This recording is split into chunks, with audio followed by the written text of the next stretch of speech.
बोलो गीता माता की जय। ओम श्री परमात्मने नमः।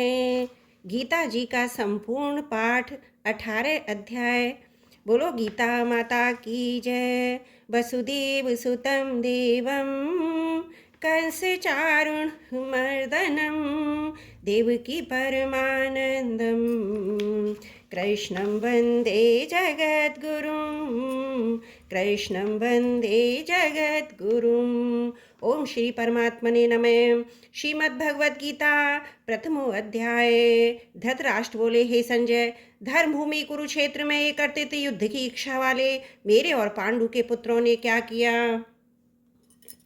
संजय उवाच। संजय बोले, उस समय राजा दुर्योधन ने व्यूहरचना रचना युक्त पांडवों की सेना को देखकर और द्रोणाचार्य के पास जाकर ये वचन कहा, हे आचार्य, आपके बुद्धिमान शिष्य द्रुपद पुत्र धृष्टद्युम्न द्वारा व्यूहाकार खड़ी की गई है पांडु पुत्रों की इस बड़ी भारी सेना को देखिए। इस सेना में बड़े बड़े धनुषों वाले तथा युद्ध में भीम और अर्जुन के समान शूरवीर सात्विकी और विराट तथा महारथी राजा द्रुपद, धृष्टकेतु और छेकितान तथा बलवान काशीराज, पूजित कुंती भोज और मनुष्यों में श्रेष्ठ शैव्य पराक्रमी युधामन्यु और बलवान उत्तम ओजा, सुभद्रा पुत्र अभिमन्यु एवं द्रौपदी के पांचों पुत्र, ये सभी महारथी हैं। हे ब्राह्मण श्रेष्ठ, अपने पक्ष में भी जो प्रधान है उनको आप समझ लीजिए। आपकी जानकारी के लिए मेरी सेना के जो जो सेनापति हैं उनको बतलाता हूँ। आप द्रोणाचार्य और पितामह भीष्म तथा कर्ण और संग्राम विजयी कृपाचार्य तथा वैसे ही अश्वत्थामा विकर्ण और सोमदत्त का पुत्र भूरिश्रवा और भी मेरे लिए जीवन की आशा त्याग देने वाले बहुत से शूरवीर, अनेक प्रकार के शास्त्रों से सुसज्जित, सबके सब युद्ध में चतुर हैं। भीष्म पितामह द्वारा रक्षित हमारी वह सेना सब प्रकार से अजय है और भीम द्वारा रक्षित इन लोगों की यह सेना जीतने में सुगम है। इसलिए सब मोर्चों पर अपनी अपनी जगह स्थित रहते हुए आप लोग सभी निसंदेह भीष्म पितामह की ही सब ओर से रक्षा करें। कौरवों में वृद्ध बड़े प्रतापी पितामह भीष्म ने उस दुर्योधन के हृदय में हर्ष उत्पन्न करते हुए उच्च स्वर से सिंह की दहाड़ के समान गरज कर शंख बजाया। इसके पश्चात शंख और नगारी तथा ढोल मृदंग और नरसिंदे आदि बाजे एक साथ बज उठे। उनका वह शब्द बड़ा भयंकर हुआ। इसके अनंतर सफेद घोड़ों से युक्त उत्तम रथ में बैठे हुए श्री कृष्ण महाराज और अर्जुन ने भी अलौकिक शंख बजाए। श्री कृष्ण महाराज ने पांचजन्य नामक, अर्जुन ने देवदत्त नामक और भयानक कर्म वाले भीमसेन ने पांडु नामक महाशंख बजाया। कुंती पुत्र राजा युधिष्ठिर ने अनंत विजय नामक और नकुल और सहदेव ने सुघोष और मणिपुष्प नामक शंख बजाए। श्रेष्ठ धनुष वाले काशीराज और महारथी शिखंडी एवं धृष्टद्युम्न तथा राजा विराट और अजय सात्विकी राजा द्रुपद एवं द्रौपदी के पांचों पुत्र बड़ी भुजा वाले सुभद्रा पुत्र अभिमन्यु, इन सभी ने हे राजन सब ओर से अलग अलग शंख बजाए। और उस भयानक शब्द ने आकाश और पृथ्वी को भी गुझाते हुए धृतराष्ट्रों के अर्थात आपके पक्ष वालों के हृदय विदीर्ण कर दिए। अर्जुन ने कहा, हे राजन, इसके बाद कपिध्वज अर्जुन ने मोर्चा बांध कर डटे हुए धृतराष्ट्र संबंधियों को देखकर उस शस्त्र चलने की तैयारी के समय धनुष उठाकर ऋषि के श्री कृष्ण महाराज से ये वचन कहा, हे अच्युत, मेरे रथ को दोनों सेनाओं के बीच में खड़ा कीजिए और जब तक कि मैं युद्ध क्षेत्र में डटे हुए युद्ध के अभिलाषी इन विपक्षी योद्धाओं को भली प्रकार देख लूं, इस युद्ध रूप व्यापार में मुझे किन किन के साथ युद्ध करना योग्य है, तब तक उसे खड़ा रखिए। दुर्बुद्धि दुर्योधन का युद्ध में हित चाहने वाले जो ये राजा लोग इस सेना में आए हैं, इन युद्ध करने वालों को मैं देखूंगा। संजय बोले, हे धृतराष्ट्र, अर्जुन द्वारा इस प्रकार कहे हुए महाराज श्री कृष्णचंद्र ने दोनों सेनाओं के बीच में भीष्म द्रोणाचार्य के सामने तथा संपूर्ण राजाओं के सामने उत्तम रथ को खड़ा करके इस प्रकार कहा कि हे पार्थ, युद्ध के लिए जुटे हुए इन कौरवों को देख। इसके बाद प्रथापुत्र अर्जुन ने उन दोनों ही सेनाओं में स्थित ताऊ चाचों को, दादों को, परदादों को, गुरुओं को, मामाओं को, भाइयों को, पुत्रों को, पौत्रों को तथा मित्रों को, ससुरों को और सुहृदों को भी देखा। 26वें और 27वें के पूर्वार्ध में उन उपस्थित संपूर्ण बंधुओं को देखकर वे कुंती पुत्र अर्जुन अत्यंत करुणा से युक्त होकर शोक करते हुए वचन बोले, हे अर्जुन, अर्जुन ने कहा, हे कृष्ण, युद्ध क्षेत्र में डटे हुए युद्ध के अभिलाषी स्वजन समुदाय को देखकर मेरे अंग शिथिल हो रहे हैं, मुख सूखा जा रहा है, मेरे शरीर में कंप और रोमांच हो रहा है और मेरा हृदय घबरा रहा है। हाथ से गांडीव धनुष गिर गया है, त्वचा भी बहुत जल रही है, मेरा मन भ्रमित सा हो रहा है, इसलिए मैं खड़ा रहने को भी समर्थ नहीं हूँ। हे केशव, मैं लक्षणों को भी विपरीत ही देख रहा हूँ तथा युद्ध में स्वजन समुदाय को मारकर कल्याण भी नहीं देखता। हे कृष्ण, मैं ना तो विजय चाहता हूँ और न राज्य तथा सुखों को भी नहीं चाहता। मन राज्य और सुखों को भी नहीं चाहता। हे गोविंद, हमें ऐसे राज्य से क्या प्रयोजन अथवा मेरे ऐसे भोगों से और जीवन से भी क्या लाभ है। हमें जिनके लिए राज्य, भोग और सुख आदि अभीष्ट हैं, वे ही सब धन और जीवन की आशा को त्याग कर युद्ध में खड़े हैं। गुरुजन, ताऊ, चाचे, लड़के और उसी प्रकार दादे, मामे, ससुर, पोत्र, साले तथा और भी संबंधी लोग हैं। हे मधुसूदन, मुझे मारने पर भी अथवा तीनों लोकों के राज्य के लिए भी मैं उनको मारना नहीं चाहता, फिर पृथ्वी के लिए तो कहना ही क्या है। हे जनार्दन, धृतराष्ट्र के पुत्रों को मारकर हमें क्या प्रसन्नता होगी, इन आतताइयों को मारकर तो हमें पाप ही लगेगा। अतएव हे माधव, अपने ही बांधव धृतराष्ट्र के पुत्रों को मारने के लिए हम योग्य नहीं हैं, क्योंकि अपने ही कुटुंब को मारकर हम कैसे सुखी होंगे। यद्यपि लोभ से भ्रष्ट चित्त हुए ये लोग कुल के नाश से उत्पन्न दोष को और मित्रों से विरोध करने में पाप को नहीं देखते, तो भी हे जनार्दन, कुल के नाश से उत्पन्न दोष को जानने वाले हम लोगों को इस पाप से हटने के लिए क्यों नहीं विचार करना चाहिए। कुल के नाश से सनातन कुल धर्म नष्ट हो जाते हैं, धर्म के नाश हो जाने पर संपूर्ण कुल में पाप ही फैल जाता है। हे कृष्ण, पाप के अधिक बढ़ जाने से कुल की स्त्रियां अत्यंत दूषित हो जाती हैं। हे वांछनीय, दूषित स्त्रियों के हो जाने पर वर्णशंकर उत्पन्न होता है।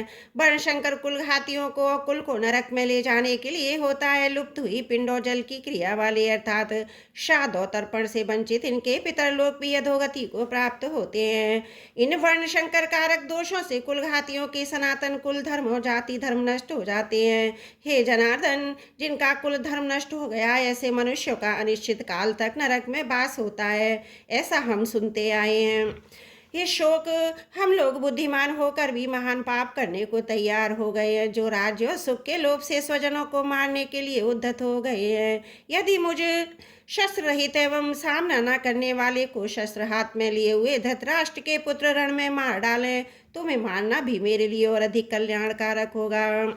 संजय बोले, रणभूमि में शोक से उद्विग्न मन वाले अर्जुन इस प्रकार कहकर बाण सहित धनुष को त्याग कर रथ के पिछले भाग में बैठ गए। ओम तत्सती श्रीमद् भगवद गीता सुपनिषत्सु ब्रह्म विद्यायाम योग शास्त्रे श्री कृष्ण अर्जुन संवादे अर्जुन विषाद योगो नाम प्रथमो अध्याय समाप्त। नारायण नारायण।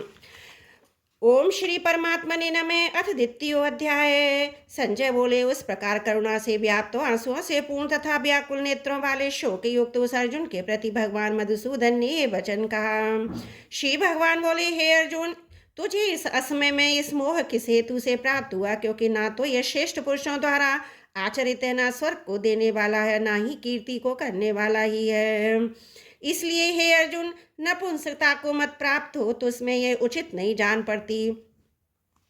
हे परतप, हृदय की दुर्बलता को त्याग कर युद्ध के लिए खड़ा हो जा। अर्जुन बोले, हे मधुसूदन, मैं रणभूमि में किस प्रकार बाणों से भीष्म पितामह और द्रोणाचार्य के विरुद्ध लड़ूंगा, क्योंकि हे हरिसूदन, वे तो ही पूजनीय हैं। इसलिए इन महानुभाव गुरुजनों को न मारकर इस लोक में भिक्षा का अन्न भी खाना कल्याणकारक समझता हूँ, क्योंकि गुरुजनों को मारकर भी इस लोक में रुधिर से सने हुए अर्थ और काम रूप भोगों को ही तो भोगूंगा। हम ये नहीं जानते कि हमारे लिए युद्ध करना और ना करना, इन दोनों में से कौन सा श्रेष्ठ है, अथवा वह नहीं जानते कि उन्हें हम जीतेंगे या हमको वे जीतेंगे। और जिनको मारकर हम जीना भी नहीं चाहते, वे ही हमारे आत्मीय धृतराष्ट्र के पुत्र हमारे मुकाबले में खड़े हैं।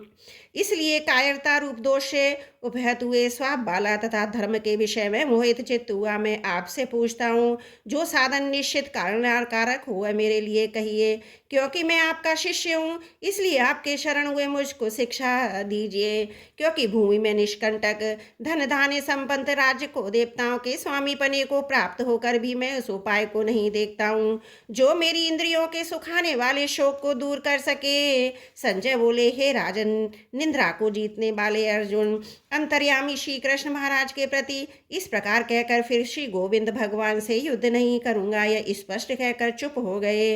हे भरतवंशी धृतराष्ट्र, अंतर्यामी श्री कृष्ण महाराज दोनों सेनाओं के बीच में शोक करते हुए उस अर्जुन को हंसते हुए ये वचन बोले।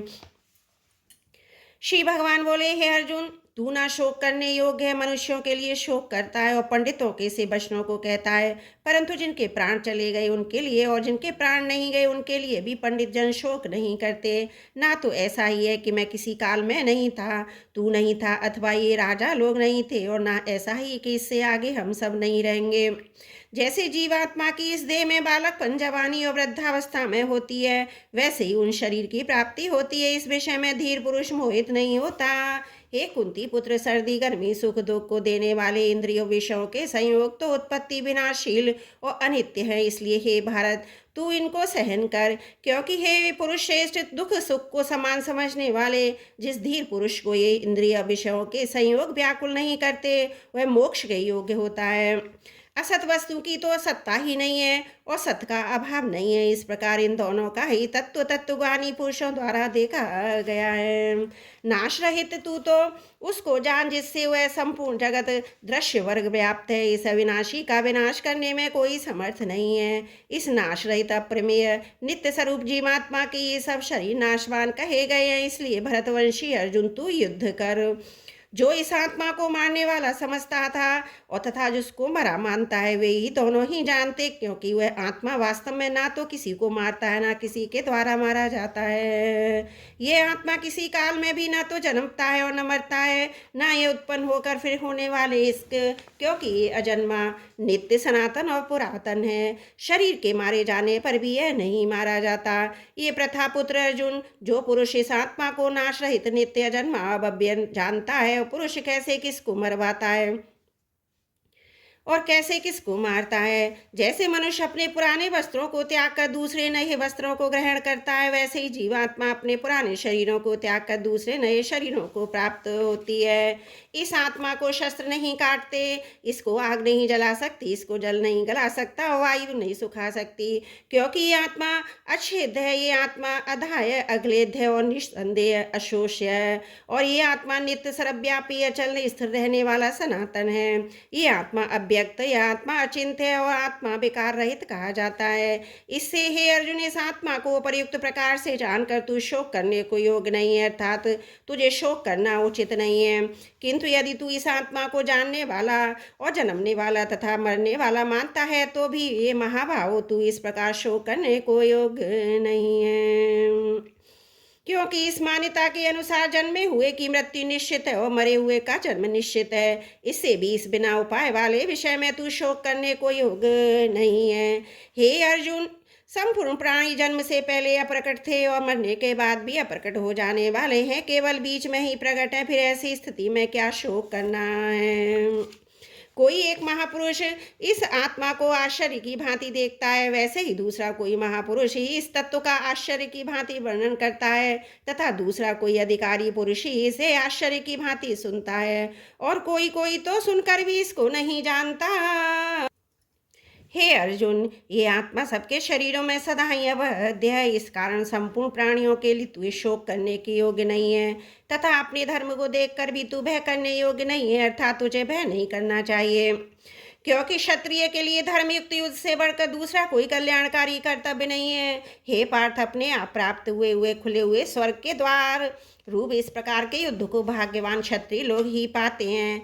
किंतु यदि तू इस धर्मयुक्त युद्ध को नहीं करेगा, तो स्वधर्म और कीर्ति को खोकर पाप को प्राप्त होगा, तथा सब लोग तेरी बहुत काल तक रहने वाली अपकीर्ति भी कथन करेंगे, और माननीय पुरुष के लिए अपकीर्ति मरण से भी बढ़कर है।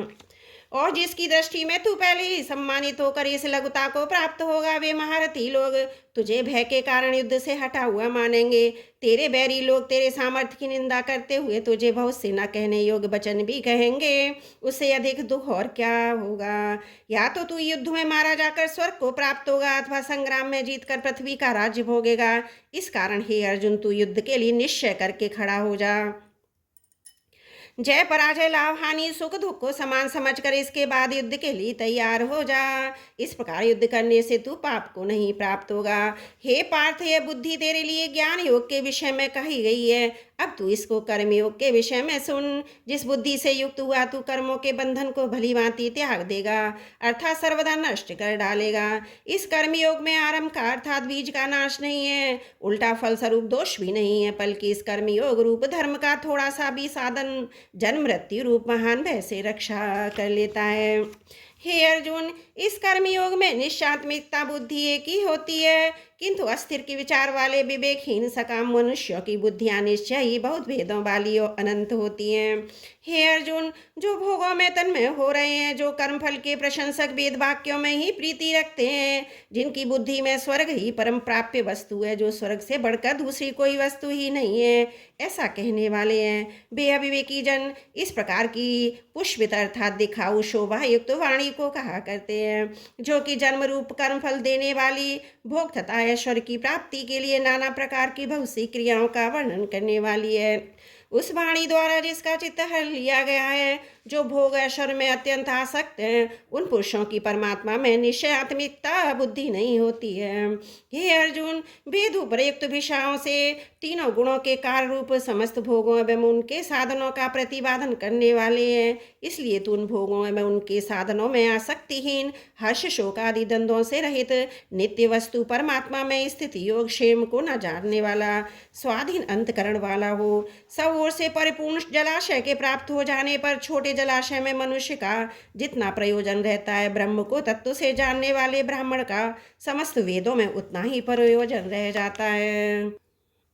तेरा कर्म करने में ही अधिकार है, उसके फलों में कभी नहीं, इसलिए तू कर्मों के फल का हेतु मत हो और तेरी कर्म ना करने में आसक्ति ना हो। हे धनंजय, तू आसक्ति को त्याग कर तथा सिद्धि असिद्धि में समान बुद्धि वाला होकर योग में स्थित हुआ कर्तव्य कर्मों को कर, समत्व ही योग कहलाता है। इस समत्व रूप बुद्धि योग से सत्काम कर्म अत्यंत ही निम्न श्रेणी का है। इसलिए धनंजय, तू समबुद्धि में ही रक्षा का उपाय ढूंढ, अर्थात बुद्धि योग का ही आश्रय ग्रहण कर, क्योंकि फल के हेतु बनने वाले अत्यंत दीन हैं। समबुद्धि युक्त पुरुष पुण्य और पाप दोनों को इसी लोक में त्याग देता है, अर्थात उनसे मुक्त हो जाता है। इससे तू समत्व रूप योग में लग जा। ये समत्व रूप योग ही कर्मों में कुशलता है, अर्थात कर्म बंधन से छूटने का उपाय है, क्योंकि समबुद्धि से युक्त ज्ञानी जन कर्मों से उत्पन्न होने वाले फल को त्याग कर जन्म रूप बंधन से मुक्त हो निर्विकार परम पद को प्राप्त हो जाते हैं। जिस काल में तेरी बुद्धि वो रूप दलदल को भली भांति पार कर जाएगी, उस समय तू सुनने और सुनने आने वाले इस लोक पर लोक संबंधी सभी भोगों से वैराग को प्राप्त हो जाएगा। भांति भांति के वचनों को सुनने से विचलित हुई तेरी बुद्धि जब परमात्मा में अचल स्थिर ठहर जाएगी, अब तू योग को प्राप्त हो जाएगा, अर्थात तेरा परमात्मा से नित्य संयोग हो जाएगा। अर्जुन बोले, हे केशव, समाधि में स्थित परमात्मा को प्राप्त हुए स्थिर बुद्धि पुरुष का क्या लक्षण है? वह स्थिर बुद्धि पुरुष कैसे बोलता है, कैसे बैठता है और कैसे चलता है? श्री भगवान वाचे, हे अर्जुन, जिस काल में ये पुरुष मन में स्थित संपूर्ण कामनाओं को भलीभांति त्याग देता है और आत्मा से आत्मा में संतुष्ट रहता है, उस काल में स्थित प्रज्ञ कहा जाता है। दुखों की प्राप्ति होने पर जिसके मन में उद्वेग नहीं होता, सुखों की प्राप्ति में जो सर्वदा निष्प्रह है, जिसके राग भय और क्रोध नष्ट हो गए हैं, ऐसा मुनि स्थिर बुद्धि का बाला कहा गया है। जो पुरुष सर्वत्र स्नेह रहित हुआ, उस शुभ और अशुभ वस्तु को प्राप्त होकर ना प्रसन्न होता है, ना द्वेष करता है, उसकी बुद्धि स्थिर है। और जो कछुआ सब ओर से अपने अंगों को जैसे समेट लेता है, वैसे ही जब वह पुरुष इंद्रियों के विषयों से इंद्रियों को सब प्रकार से हटा लेता है, तब उसकी बुद्धि स्थिर से समझना चाहिए। इंद्रियों के द्वारा विषयों को न ग्रहण करने वाले पुरुष के भी केवल विषय जो निवृत्त हो जाते हैं, परंतु उनमें रहने वाली आसक्ति निवृत्त नहीं होती। इस स्थित प्रज्ञ पुरुष की तो आसक्ति भी परमात्मा का साक्षात्कार करके निवृत्त हो जाती है। हे अर्जुन, आसक्ति नाश न होने के कारण ये प्रथमन स्वभाली इंद्रियां यत्न करते हुए बुद्धिमान पुरुष के मन को भी बलात् हर लेती हैं। इसलिए साधक को चाहिए कि वह संपूर्ण इंद्रियों को वश में करके समाहित चित्त हुआ मेरे प्राण होकर ध्यान में बैठे, क्योंकि जिस पुरुष की इंद्रियां वश में होती हैं उसकी बुद्धि स्थिर हो जाती है। विषयों का चिंतन करने वाले पुरुष की उन विषयों में आसक्ति हो जाती है। आसक्ति से उन विषयों की कामना उत्पन्न होती है। कामना में विघ्न पड़ने से क्रोध उत्पन्न होता है। क्रोध से उत्पन्न मूढ़ भाव उत्पन्न हो जाता है। मूढ़ भाव से स्मृति में भ्रम हो जाता है। स्मृति में भ्रम हो जाने से बुद्धि अर्थात ज्ञान शक्ति का नाश हो जाता है। बुद्धि का नाश होने से पुरुष अपनी स्थिति से गिर जाता है। परंतु अपने अधीन किए हुए अंतकरण वाला साधन अपने वश में की हुई राग देश से रहित इंद्रियों द्वारा विषयों में भीषण करता हुआ अंतकरण की प्रसन्नता को प्राप्त होता है। अंतकरण की प्रसन्नता होने पर उसके संपूर्ण दुखों का अभाव हो जाता है और उस प्रसन्न चित्त कर्मयोगी की बुद्धि शीघ्र ही सब ओर से हटकर एक परमात्मा में ही भली भांति स्थित हो जाती है। ना जीते हुए मन इंद्रिया वाले पुरुष में निश्चयात्मिकता बुद्धि नहीं होती। उस अयुक्त मनुष्य के अंतकरण में भावना भी नहीं होती तथा भावनाहीन मनुष्य को शांति नहीं मिलती। और शांति रहित मनुष्य को सुख कैसे मिल सकता है?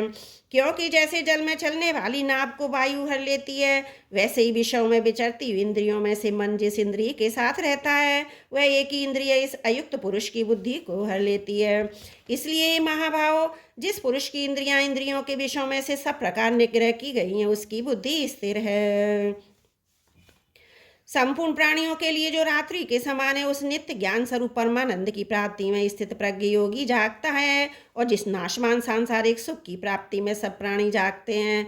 परमात्मा के तत्व को जानने वाले मुनि के लिए रात्रि के समान है। जैसे नाना नदियों के जल और सब ओर से परिपूर्ण अचल प्रतिष्ठा वाले समुद्र में उसको विचलित न होने करते हुए समा जाते हैं, वैसे ही सब भोग जिस स्थित प्रज्ञ पुरुष में किसी प्रकार का विकार उत्पन्न किए बिना ही समाये जाते हैं, वही पुरुष परम शांति को प्राप्त होता है। भोगों को चाहने वाला नहीं है। जो पुरुष संपूर्ण कामनाओं को त्याग कर ममता रहित, अहंकार रहित और इस प्रहार रहित हुआ विचरता है वही शांति को प्राप्त होता है, अर्थात वह शांति को प्राप्त ही होता है। हे अर्जुन, ये ब्रह्म को प्राप्त हुए पुरुष की स्थिति इस प्राप्त होकर योगी कभी मोहित नहीं होता। अंतकाल में भी इस ब्राह्मी स्थिति में स्थित होकर ब्रह्मानंद को प्राप्त होता है। ओम तत्सदिति श्रीमद्भगवद्गीता सुपनिषत्सु ब्रह्म विद्यायाम योग शास्त्रे श्री कृष्ण अर्जुन संवादे सांख्य योगो नाम द्वितीयो अध्याय समाप्त। ओम श्री परमात्मने नमः। अथ तृतीयो अध्याय। अर्जुन बोले, हे जनार्दन, यदि आपको कर्म की अपेक्षा ज्ञान श्रेष्ठ मान्य हो तो फिर हे केशव मुझे भयंकर कर्म में क्यों लगाते हो? आप मिले हुए से वचनों से मेरी बुद्धि को मानो मोहित कर रहे हो, इसलिए उस एक बात को निश्चित करके कहिए जिससे मैं कल्याण को प्राप्त हो जाऊं। श्री भगवान बोले, हे निष्पाप, इस लोक में दो प्रकार की निष्ठा मेरे द्वारा पहले कही गई है। उनमें से सांख्य योगियों को निष्ठा तो ज्ञान योग से और योगियों की निष्ठा कर्म योग से होती है। मनुष्य ना तो कर्मों का आरंभ किए बिना निष्कर्मता को यानी योग निष्ठा को प्राप्त होता है और ना कर्मों के केवल त्याग मात्र से सिद्धि यानी सांख्य निष्ठा को ही प्राप्त होता है। निसंदेह कोई भी मनुष्य किसी भी काल में क्षण मात्र में भी बिना कर्म किए नहीं रहता, क्योंकि सारा मनुष्य समुदाय प्रकृति जनित गुणों द्वारा परवश हुआ कर्म करने के लिए बाध्य किया जाता है। जो मूढ़ बुद्धि मनुष्य समस्त इंद्रियों को हठपूर्वक ऊपर से रोकर मन से उन इंद्रियों के विषयों का चिंतन करता रहता है, मिथ्याचारी अर्थात दंभी कहा जाता है। किंतु हे अर्जुन, जो पुरुष मन से इंद्रियों को वश में करके अनासक्त हुआ समस्त इंद्रियों द्वारा कर्मयोग का आचरण करता है वही श्रेष्ठ है। तू शास्त्र विहित कर्तव्य कर, क्योंकि कर्म ना करने की अपेक्षा कर्म करना श्रेष्ठ है, अथवा कर्म ना करने से तेरा शरीर निर्वाह नहीं सिद्ध होगा। यज्ञ के निमित्त किए जाने वाले कर्मों से अतिरिक्त दूसरे कर्मों में लगा हुआ ही मनुष्य समुदाय कर्मों से बंधता है। इसलिए हे अर्जुन, तू आसक्ति से रहित होकर इस यज्ञ के निमित्त भली भांति कर्तव्य कर्म कर जा। प्रजापति ब्रह्मा ने कल्प के आदि में यज्ञ सहित प्रजाओं को रचकर इनसे कहा कि तुम लोग इस यज्ञ के द्वारा वृद्धि को प्राप्त हो और यज्ञ तुम लोगों को इच्छित भोग प्रदान करने वाला हो। तुम लोग इस यज्ञ के द्वारा देवताओं को उन्नत करो, फिर वे देवता तुम लोगों को उन्नत करें। इस प्रकार निस्वार्थ भाव से एक दूसरे को उन्नत करते हुए तुम लोग परम कल्याण को प्राप्त हो जाओगे। यज्ञ के द्वारा बढ़ाए हुए देवता तुम लोगों को बिना मांगे ही इच्छित भोग निश्चय ही देते रहेंगे। इस प्रकार उन देवताओं के द्वारा दिए हुए भोगों को जो पुरुष उनको बिना दिए हुए स्वयं भोगता है वह चोर ही है। यज्ञ से बचे हुए अन्न को खाने वाले श्रेष्ठ पुरुष सब पापों से मुक्त हो जाते हैं। जो पापी लोग अपना शरीर पोषण करने के लिए अन्न पकाते हैं वे तो पाप को ही खाते हैं।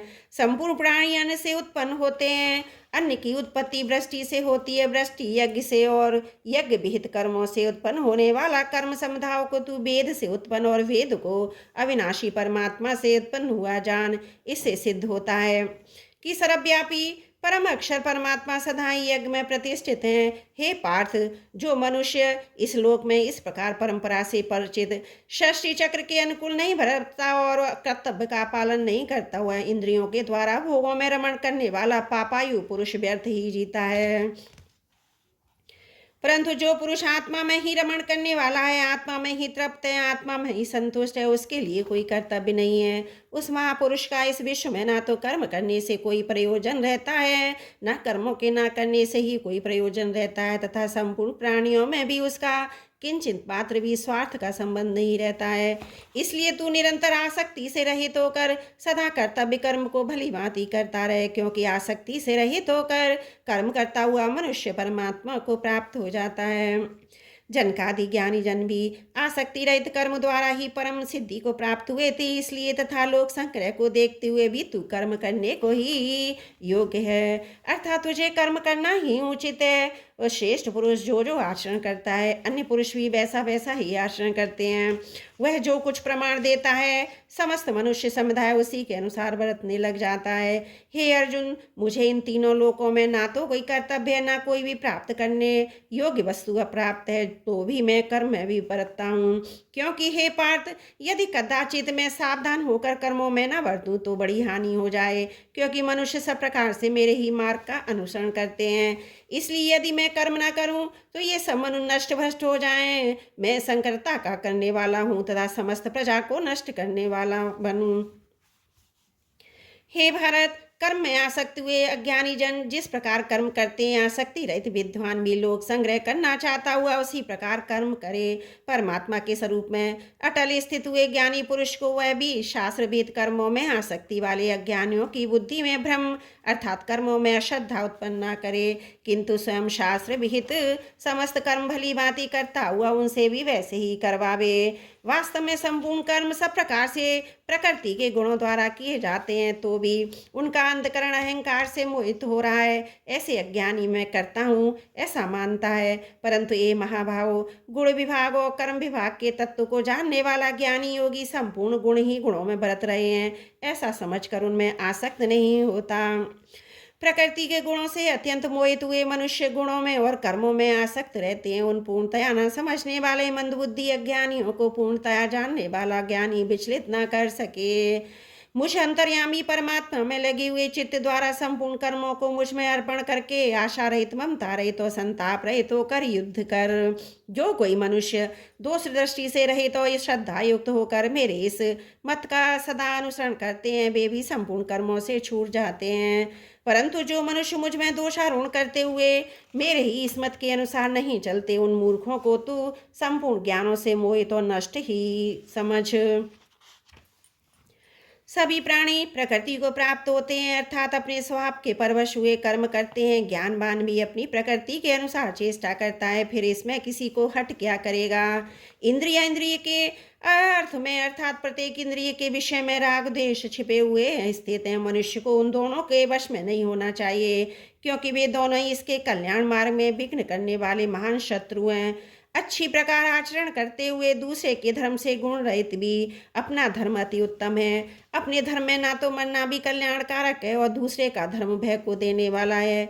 अर्जुन बोले, हे कृष्ण, तो फिर यह मनुष्य स्वयं न चाहता हुआ भी बलात् लगाए हुए की भांति किससे प्रेरित होकर पाप का आचरण करता है। श्री भगवान बोले, रजोगुण से उत्पन्न हुआ ये काम ही क्रोध है। बहुत खाने वाला अर्थात भोगों से कभी ना खाने वाला बड़ा पापी है। इसको ही तू इस विषय में बैरी जान। जिस प्रकार धुएं से अग्नि, मैल से दर्पण ढका रहता है, जिस प्रकार जेठ से गर्भ का ढका रहता है, वैसे ही इस काम के द्वारा ये ज्ञान ढका रहता है।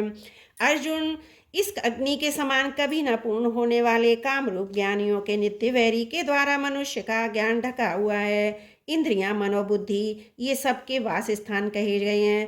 काम इन मन, बुद्धि और इंद्रियों के द्वारा ही ज्ञान को आच्छादित करके जीवात्मा को मोहित करता है। इसलिए हे अर्जुन, तू पहले इंद्रियों को वश में करके उस ज्ञान और विज्ञान का नाश करने वाले महान पापी काम को अवश्य बलपूर्वक मार डाल।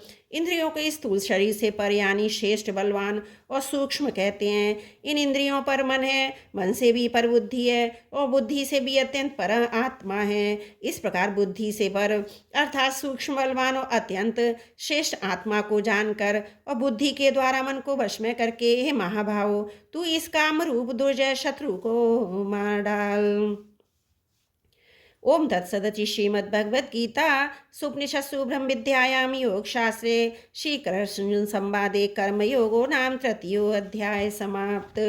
ओम श्री परमात्मने नमः। अथ चतुर्थो अध्याय। श्री भगवान बोले, मैंने इस अविनाशी योग को सूर्य से कहा था। सूर्य ने अपने पुत्र वैवस्वत मनु से कहा। मनु ने अपने पुत्र राजा इक्ष्वाकु से कहा।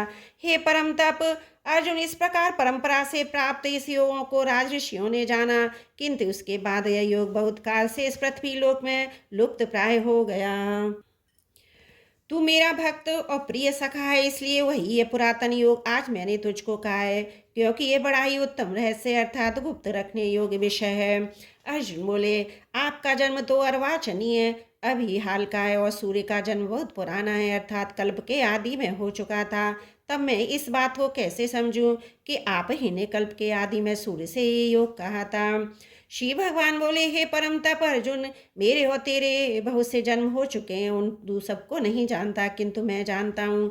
मैं अजन्मा अविनाशी स्वरूप होते हुए भी तथा समस्त प्राणियों का ईश्वर होते हुए भी अपनी प्रकृति को अधीन करके अपनी योग माया से प्रकट होता हूँ। हे भारत, जब जब धर्म की हानि अधर्म की वृद्धि होती है, तब तब ही मैं अपने रूप को रचता हूँ अर्थात साकार रूप से लोगों के सम्मुख प्रकट होता हूँ। साधु पुरुषों का उद्धार करने के लिए, पाप कर्म करने वालों का विनाश करने के लिए और धर्म की अच्छी तरह से स्थापना करने के लिए मैं युग युग में प्रकट हुआ करता हूँ। हे अर्जुन, मेरे जन्म और कर्म दिव्य अर्थात निर्मल अलौकिक हैं। इस प्रकार जो मनुष्य तत्व से जान लेता है वह शरीर को त्याग कर फिर उन जन्म को प्राप्त नहीं होता, किंतु मुझे ही प्राप्त होता है। पहले भी जिसके राग, भय और क्रोध सर्वदा नष्ट हो गए थे और जो मुझ में अनन्य प्रेम पूर्वक स्थित रहते थे, ऐसे मेरे आश्रित रहने वाले बहुत से भक्त उपयुक्त ज्ञान रूप तप से पवित्र होकर मेरे स्वरूप को प्राप्त हो चुके हैं। हे अर्जुन, जो भक्त मुझे जिस प्रकार भजते हैं मैं भी उन्हीं को इसी प्रकार भजता हूँ, क्योंकि सभी मनुष्य सब प्रकार से मेरे लिए ही मार्ग का अनुसरण करते हैं। इस मनुष्य लोक में कर्मों के फल को चाहने वाले लोग देवताओं का पूजन किया करते हैं, क्योंकि उनके कर्मों से उत्पन्न होने वाली सिद्धि शीघ्र मिल जाती है।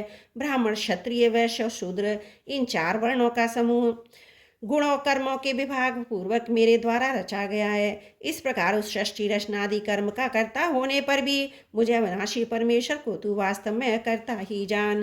कर्मों के फल में मेरी स्पृहा नहीं है, इसलिए मुझे कर्म लिप्त नहीं करते। इस प्रकार जो मुझे तत्व से जान लेता है वह भी कर्मों से नहीं बंधता।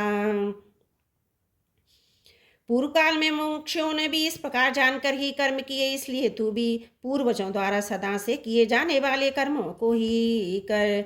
कर्म क्या है और अकर्म क्या है, इस प्रकार इसका निर्णय करने में बुद्धिमान पुरुष भी मोहित हो जाते हैं। इसलिए वह कर्म तत्व में तुझे भली भांति समझा कर कहूँगा, जिसे जानकर तू अशुभ से अर्थात कर्म बंधन से मुक्त हो जाएगा। कर्म का स्वरूप भी जानना चाहिए, अकर्म का स्वरूप भी जानना चाहिए तथा विकर्म का स्वरूप भी जानना चाहिए, क्योंकि कर्म की गति गहन है। जो मनुष्य कर्म में अकर्म देखता है और जो अकर्म में कर्म देखता है वो मनुष्यों में बुद्धिमान है और वह योगी समस्त कर्मों को करने वाला है, जिसके संपूर्ण शास्त्र सम्मत कर्म बिना कामना और संकल्प के होते हैं तथा जिसके समस्त कर्म ज्ञान रूप अग्नि के द्वारा भस्म हो गए हैं, उस महापुरुष को ज्ञानी जन भी पंडित कहते हैं। जो पुरुष समस्त कर्मों में और उनके फल में आसक्ति का सर्वदा त्याग करके संसार के आश्रय से रहित हो गया है, परमात्मा में नित्य तृप्त है, वह कर्मों में भली भांति बरतता हुआ भी वास्तव में कुछ भी नहीं करता। जिसका अंतकरण और इंद्रियों के सहित शरीर जीता हुआ है, जिसने समस्त भोगों की सामग्री का परित्याग कर दिया, ऐसा आशा रहित पुरुष केवल शरीर संबंधी कर्म करता हुआ भी पापों को नहीं प्राप्त होता। जो बिना इच्छा के अपने आप प्राप्त हुए पदार्थ में सदा संतुष्ट रहता है, जिसमें ईर्ष्या का सर्वदा भाव हो गया है, जो हर्ष शोक आदि द्वंद्वों से सर्वदा अतीत हो गया है, ऐसा सिद्ध और असिद्धि में सम रहने वाला कर्मयोगी कर्म करता हुआ भी उनसे नहीं बनता। जिसकी आसक्ति सर्वदा नष्ट हो गई है, जो सर्वदा देव मानव ममता से रहित हो गया है, जिसका चित्त निरंतर परमात्मा के ज्ञान में स्थित रहता है, ऐसा केवल यज्ञ संपादन के लिए कर्म करने वाले मनुष्य के संपूर्ण कर्म भली भांति विलीन हो जाते हैं। जिस यज्ञ में अर्पण अर्थात स्रुवा आदि भी ब्रह्म है और हवन करने योग्य द्रव्य भी ब्रह्म है तथा ब्रह्म रूप कर्ता के द्वारा ब्रह्म रूप अग्नि में आहुति देना रूप क्रिया भी कर्म है, उस ब्रह्म कर्म में स्थित रहने वाले योगी द्वारा प्राप्त किए जाने वाले योग्य फल भी ब्रह्म ही है। दूसरे योगी जन देवताओं के पूजन रूप यज्ञ का भी भली भांति अनुष्ठान किया करते हैं। अन्य योगी जन पर ब्रह्म परमात्मा रूप अग्नि में अभेद दर्शन रूप यज्ञ के द्वारा ही आत्म रूप यज्ञ का हवन किया करते हैं। अन्य योगी जन श्रोत आदि समस्त इंद्रियों को संयम रूप अग्नियों में हवन किया करते हैं। दूसरे योगी लोग शब्द आदि में समस्त विषयों को इंद्रिय रूप अग्नियों में हवन किया करते हैं। दूसरे योगी जन इंद्रियों की संपूर्ण क्रियाओं को और प्राणों की समस्त क्रियाओं को ज्ञान से प्रकाशित आत्म संयम योग रूप अग्नि में हवन किया करते हैं। कई पुरुष द्रव्य संबंधी यज्ञ करने वाले, कितने ही तपस्या रूप यज्ञ करने वाले हैं तथा दूसरों के योग रूप यज्ञ करने वाले हैं। कितने ही अहिंसा आदि तीक्ष्ण व्रतों से युक्त यत्नशील पुरुष स्वाध्याय रूप यज्ञ रूप वाले हैं। दूसरे कितने योगी जन अपान वायु में प्राण वायु में हवन करते हैं, वैसे ही अन्य योगी जन प्राण वायु में अपान वायु को हवन करते हैं तथा अन्य कितने ही नियति आहार करने वाले प्राणायाम प्रायण पुरुष प्राण और अपान की गति को रोककर प्राणों को प्राणों ही में ही हवन किया करते हैं। ये सभी साधक यज्ञों द्वारा पापों का नाश करने वाले यज्ञों को जानने वाले हैं। हे कुरुश्रेष्ठ अर्जुन, यज्ञ से बचे हुए अमृत का भी अनुभव करने वाले योगी जन सनातन पर ब्रह्म परमात्मा को प्राप्त होते हैं। यज्ञ न करने वाले पुरुष के लिए तो ये मनुष्य लोक भी सुखदायक नहीं है, फिर परलोक कैसे सुखदायक हो सकता है। इसी प्रकार और भी बहुत तरह के यज्ञ वेद की वाणी से विस्तार में कहे गए हैं। उन सबको तू मन इंद्रिय शरीर की क्रिया द्वारा संपन्न होने वाले ज्ञान इस प्रकार तत्व से जानकर उनके अनुष्ठान द्वारा तू कर्म बंधन से सर्वदा मुक्त हो जाएगा। हे परम तप अर्जुन, द्रव्य में यज्ञ की अपेक्षा ज्ञान यज्ञ अत्यंत श्रेष्ठ है तथा यावानि मात्र संपूर्ण कर्म ज्ञान में समाप्त हो जाते हैं।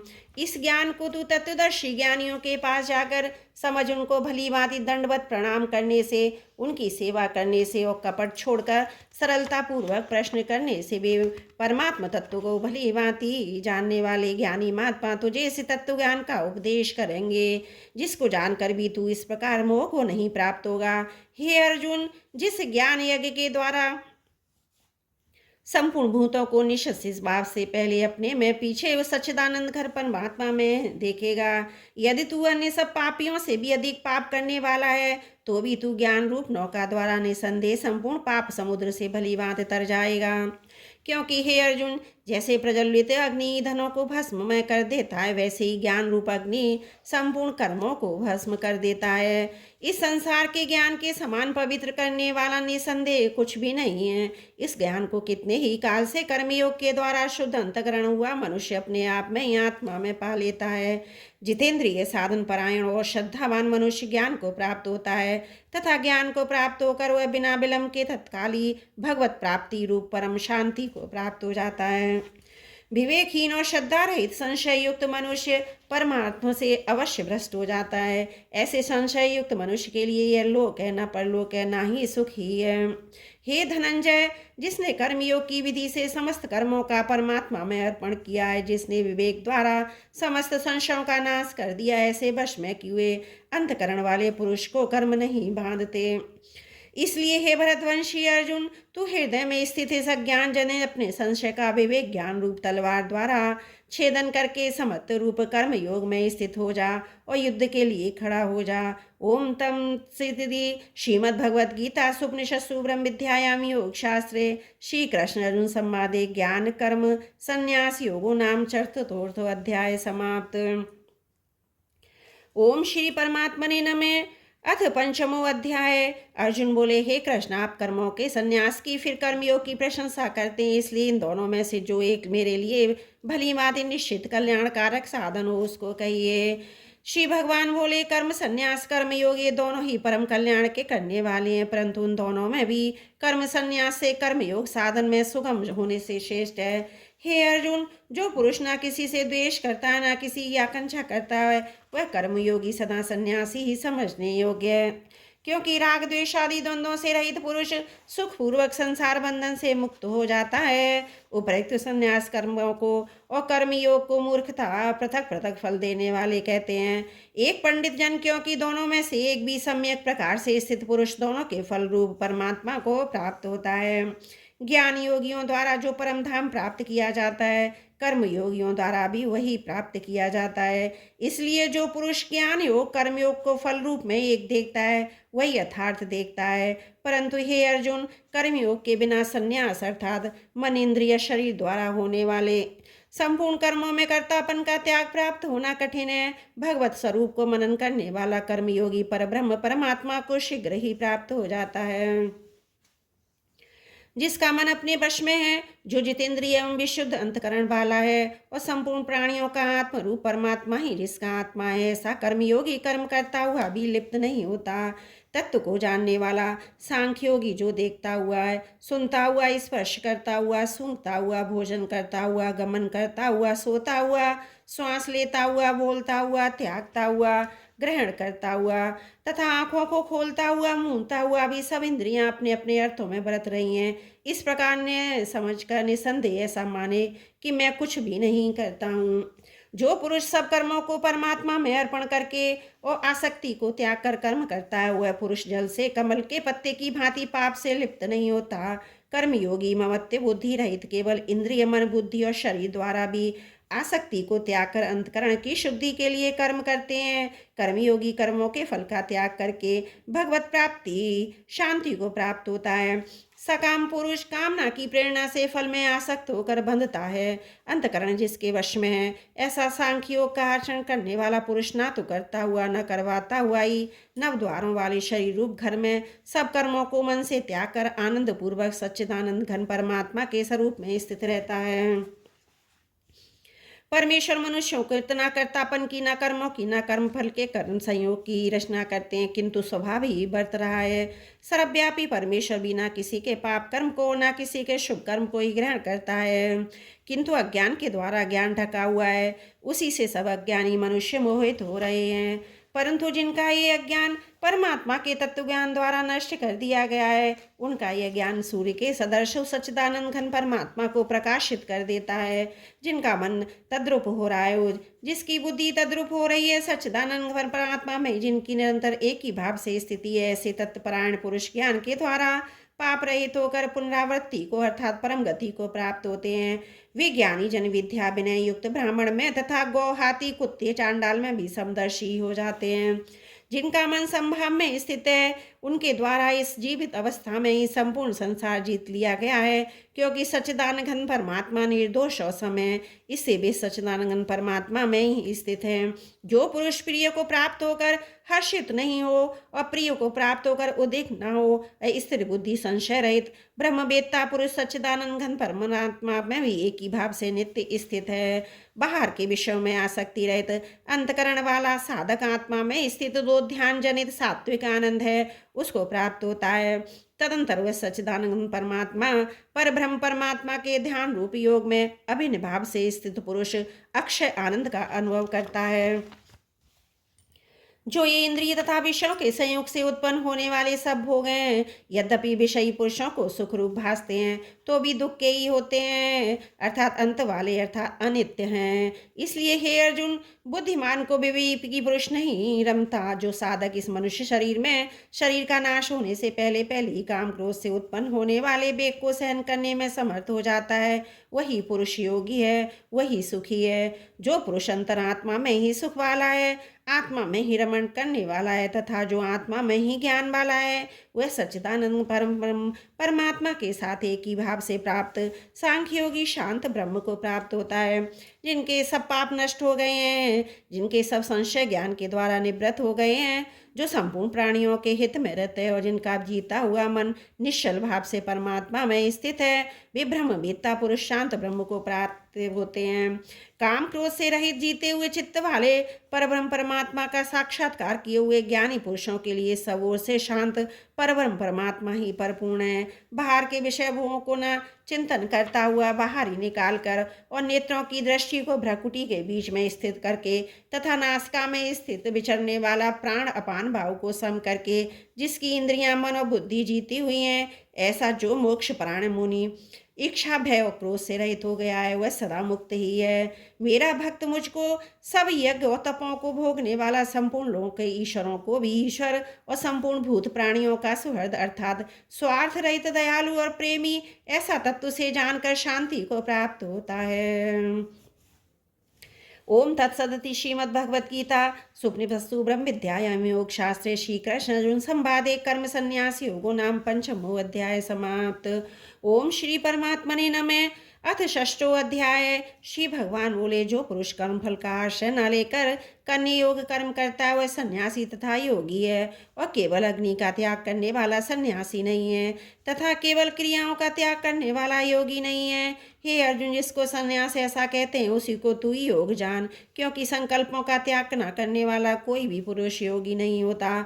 योग में आरूढ़ होने की इच्छा वाले मननशील पुरुष के लिए योग की प्राप्ति में निष्काम भाव से कर्म करना ही हेतु कहा जाता है, और योगारूढ़ हो जाने पर उस योगारूढ़ पुरुष का जो सर्व संकल्पों का अभाव है वही कल्याण में हेतु कहा जाता है। जिस काल में ना तो इंद्रियों के भोगों को और न कर्मों को ही आसक्त होता है, उस काल में सर्व संकल्पों का त्यागी पुरुष योगारूढ़ कहा जाता है। अपने द्वारा अपना संसार समुद्र से उद्धार करो, अपने को अधोगति में न डालें, क्योंकि ये मनुष्य आप ही को तो अपना मित्र है, आप ही अपना शत्रु है। जिस जीवात्मा द्वारा मन और इंद्रियां सहित शरीर जीता हुआ है, उस जीवात्मा का तो ये आप ही मित्र है, और जिसके द्वारा मन इंद्रियां सहित शरीर नहीं जीता गया, उसके लिए आप ही शत्रु के सदस्य शत्रुता में बरतता है। सर्दी गर्मी सुख दुख आदि में तथा मान अपमान में जिसके अंतकरण की वृत्तियां भली भांति शांत हैं, ऐसे स्वाधीन आत्मा वाले पुरुष के ज्ञान में सच्चिदानंद परमात्मा सम्यक प्रकार से स्थित, अर्थात उसके ज्ञान में परमात्मा के सिवा अन्य कुछ है ही नहीं है। जिसका अंतकरण ज्ञान विज्ञान से तृप्त है, जिसकी स्थिति विकार रहित है, जिसकी इंद्रियां भली भांति जीती हुई हैं, जिसके लिए मिट्टी पत्थर और सुवर्ण समान है, वह योगी युक्त अर्थात भगत प्राप्त है, ऐसे कहा जाता है।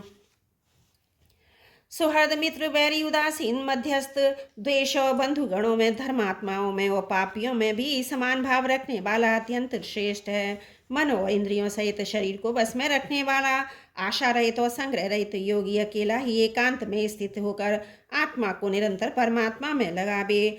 शुद्ध भूमि में जिसके ऊपर क्रमशः कुशामृग छाला वस्त्र बिछे हैं, जो न बहुत ऊंचा है न बहुत नीचा है, ऐसे अपने आसन को स्थिर स्थापन करके उस आसन पर बैठकर चित्त और इंद्रियों की क्रियाओं को वश में रखते हुए मन को एकाग्र करके अंतकरण की शुद्धि के लिए योग का अभ्यास करे। काया सिर और गले को समान हो धारण करके अचल करके स्थिर होकर अपनी नासिका के अग्रभाग पर दृष्टि जमाकर अन्य दिशाओं को न देखता हुआ ब्रह्मचारी के व्रत में स्थित भय रहित तथा भली भांति शांत अंतकरण वाला सावधान योगी मन को रोककर हम मुझ में चित्त वाला और मेरे परायण होकर स्थित होवे। वश में किए हुए मन वाला योगी इस प्रकार आत्मा को निरंतर मुझ परमेश्वर के रूप में लगाता हुआ मुझ में रहने वाली परमानंद की पराकाष्ठा रूप शांति को प्राप्त होता है। हे अर्जुन, ये योग ना तो बहुत खाने वाले का, ना बिल्कुल ना खाने वाले का, ना बहुत शयन करने वाला स्वभाव वाले का, और ना ज्यादा जागने वाले का ही सिद्ध होता है। दुखों का नाश करने वाला योग तो यथा योग आहार विहार करने वाले का, कर्मों में यथा योग चेष्टा करने वाले का, यथा योग सोने तथा जागने वाले का ही सिद्ध होता है। अत्यंत वश में किया हुआ चित्त जिस काल में परमात्मा में भली भांति स्थित हो जाता है, उस काल में संपूर्ण भोगों से इस प्रहारित पुरुष योग युक्त है, ऐसा कहा जाता है। जिस प्रकार वायु रहते स्थान में स्थित दीपक चलायमान नहीं होता, वैसे ही उपमा परमात्मा के ध्यान में लगे हुए योगी के जीते हुए चित्त की कही गई है। योग के अभ्यास से निरंतर निरुद्ध चित्त जिस अवस्था में उपराम हो जाता है, जिस अवस्था में परमात्मा के ध्यान से शुद्ध हुई सूक्ष्म बुद्धि द्वारा परमात्मा को साक्षात करता हुआ सच्चिदानंद परमात्मा में ही संतुष्ट रहता है, इंद्रियों से अतीत केवल शुद्ध हुई और सूक्ष्म बुद्धि द्वारा ग्रहण करने योग जो अनंत आनंद है, उसको जिस अवस्था में अनुभव करता है और जिस अवस्था में स्थित हुआ योगी परमात्मा के स्वरूप से विचलित होता ही नहीं है। परमात्मा की प्राप्ति रूप जिस लाभ को प्राप्त होकर उससे अधिक दूसरा कुछ भी लाभ नहीं मानता, उस परमात्मा प्राप्ति रूप जिस अवस्था में स्थित योगी बड़े भारी दुख से भी चलामान नहीं होता। जो दुख रूप संसार के संयोग से रहित है तथा जिसका नाम योग है, उसको जानना चाहिए। वह योग न उकताए हुए अर्थात धैर्य उत्साह युक्त चित्त से निश्चय पूर्वक करना वो कर्तव्य है। संकल्प से उत्पन्न होने वाली संपूर्ण कामनाओं को निश्चित रूप से त्याग कर और मन के द्वारा इंद्रियों के समुदाय को भी सभी ओर से भली भांति रोक कर क्रम क्रम से अभ्यास करता हुआ उपरति को प्राप्त हो तथा धैर्य युक्त बुद्धि के द्वारा मन को परमात्मा में स्थित करके परमात्मा के सिवा और कुछ भी चिंतन न करे। यह स्थिर न रहने वाला चंचल मन जिस शब्द आदि विषय के निमित्त से संसार में विचरता है, उस विषय से रोक कर यानी हटाकर उसे बार बार परमात्मा में ही निरुद्ध करे। क्योंकि जिसका मन भली भांति शांत है, जो पाप से रहित है और जिसका रजोगुण शांत हो गया है, ऐसे इस शस्त्रांगन भगवान के साथ एक ही भाव हुए योगी को उत्तम आनंद प्राप्त होता है। वह पाप रहित योगी इस प्रकार निरंतर आत्मा को परमात्मा में लगाता हुआ सुखपूर्वक परब्रह्म परमात्मा की प्राप्ति रूप अनंत आनंद का अनुभव करता है। सर्वव्यापी अनंत चेतन में एक ही भाव से स्थित रूप योग से युक्त आत्मा वाला तथा सब में संभाव से देखने वाला योगी आत्मा को संपूर्ण भूतों में स्थित और संपूर्ण भूतों को आत्मा में कल्पित देखता है। जो पुरुष संपूर्ण भूतों में सबके लिए आत्मरूप मुझ वासुदेव को ही व्यापक देखता है और संपूर्ण भूतों को मुझ वासुदेव के अंतर्गत देखता है, इसके लिए मैं अदृश्य नहीं होता और मेरे लिए वह अदृश्य नहीं होता। जो पुरुष एक ही भाव से स्थित होकर संपूर्ण भूतों में आत्मरूप से स्थित मुझ सच्चिदानंद घन वासुदेव को भजता है, वह योगी सब प्रकार से बरतता हुआ भी मुझ में ही बरतता है।